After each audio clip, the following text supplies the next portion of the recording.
O X Academy dowiedziałem się na pierwszym spotkaniu ze stypendystami oraz z ulotek, które rozdawała koordynatorka u nas na zakładzie. Zachęcała bardzo właśnie do wzięcia udziału w X Academy, ze względu na to, że tak naprawdę za darmo, dla nas za darmo, można rozszerzyć swoje kompetencje.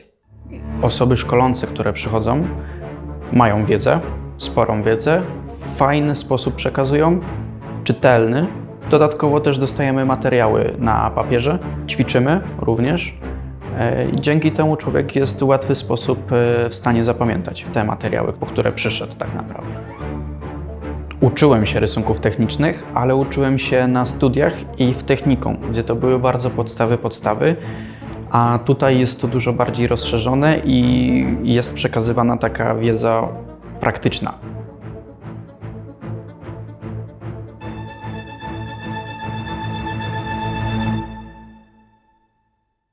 Ze wszystkich szkoleń najbardziej interesują mnie dwa. Jedno związane z Excelem, które jest jutro, ze względu na to, że w tych czasach Excel bardzo się przydaje i w bardzo wielu przedsiębiorstwach, myśląc o przyszłości, właśnie jest wymagana znajomość Excela.